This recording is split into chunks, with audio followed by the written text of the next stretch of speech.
As hard as it might be to believe, 2025 is when the MCU's multiverse saga will be plowing through its penultimate act. Following a few box office disappointments, mixed viewership for exclusive Disney Plus shows, and controversy surrounding the saga's prior Thanos-equivalent villain, Marvel Studios is clearly trying to get to the much-anticipated Avengers, Doomsday and Avengers, Secret Wars as quickly as possible. After a somewhat quiet 2024 that included one very successful movie and a handful of television shows, Marvel is going hard in 2025 with 3 huge ensemble movies and 2 high-profile shows, the first of which is Captain America: Brave New World. On paper, Captain America: Brave New World tries to accomplish quite a lot in a very short amount of time.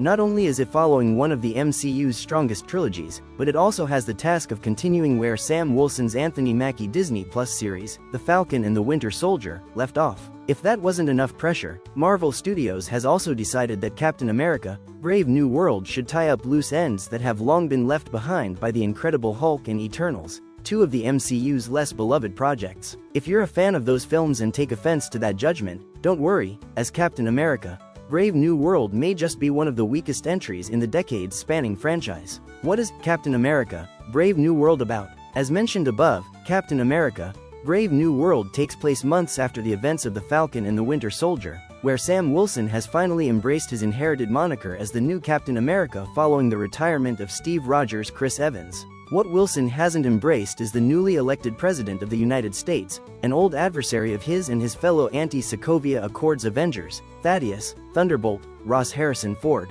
While both Wilson and Ross are willing to let bygones be bygones, tempers flare once again when a long-lost villain from the MCU's history returns to enact a deadly conspiracy that has been over a decade in the making. With an espionage story that features sleeper agents and long-standing government secrets, Captain America: Brave New World is trying to emulate Captain America: The Winter Soldier, which is understandable given that it's one of the best films in the MCU, let alone the best Captain America film. Unfortunately, where that film has themes of unwarranted surveillance and government overreach that are still relevant to this day, Captain America: Brave New World doesn't seem to be saying anything beyond, bad government is bad. Espionage stories live or die in the twists and turns they produce, and practically none are to be found in the 4th Captain America film, apart from the odd MCU-required cameo. It's one of the most frustratingly predictable movies that Marvel has produced in a long time. Where the film could make up for this with some riveting action, Captain America: Brave New World doesn't even accomplish that. The action set pieces are all very rudimentary and, by the numbers, don't even remotely live up to the visceral and inventive nature of the legendary battles from the previous Captain America films. The only notable exception is the finale involving Red Hulk, but it's not so much impressive as it is entertaining to watch. Captain America: Brave New World's characters are dull, and its dialogue is even duller. The weak writing doesn't end with the narrative structure either. Captain America: Brave New World also sports some of the worst lines of dialogue ever to grace the MCU.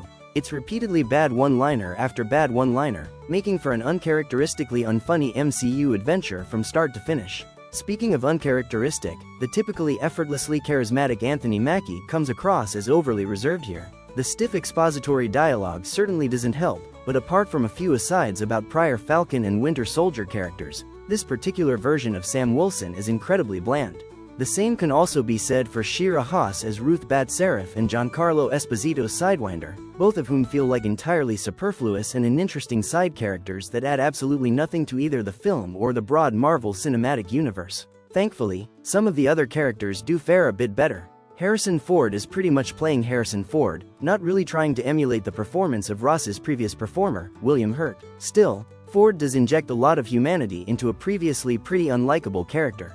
Humanity is the name of the game for Carl Lumbly's Isaiah Bradley, who is the film's almost exclusive source of thematic weight and emotion, with yet another passionate performance as a truly dark and tragic character in this comic book world.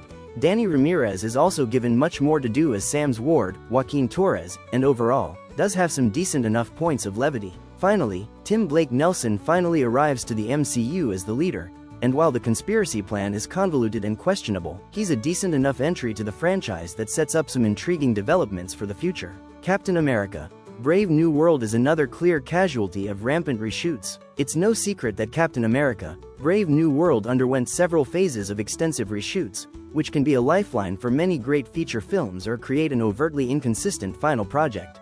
In the case of the 4th Captain America film, it's the latter.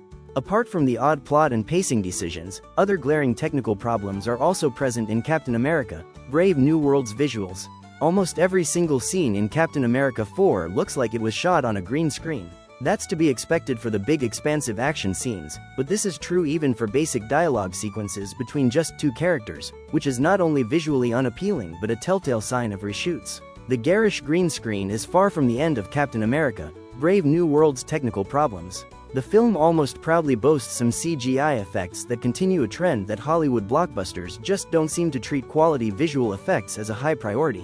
They make everything in the film seem artificial and fake, and it's almost baffling that The Incredible Hulk, a film that was released in 2008, has more convincing CGI monsters than a movie released almost 20 years later. Suffice it to say, Captain America: Brave New World is not the 2025 start that Marvel fans may be hoping for, with more pressure now being put on Thunderbolts and the Fantastic Four: First Steps. If anything, the film has more in common with Sony's disastrous attempts to make its own Marvel movies than it does with the prior entries that turned the MCU into what it is today. In trying to do so much all at once, Captain America: Brave New World forgets what made its title character a relatable fan favorite. Instead, we get a narrative that is as convoluted as it is boring, visuals that are as unappealing as they are uninspired, and a Marvel movie that is as frustrating as it is forgettable. Had this been a random C-list Marvel hero, that would be forgivable, but for a character as revered as Captain America, it's a huge disappointment. Captain America: Brave New World flies into theaters on February 14th. Give Captain America: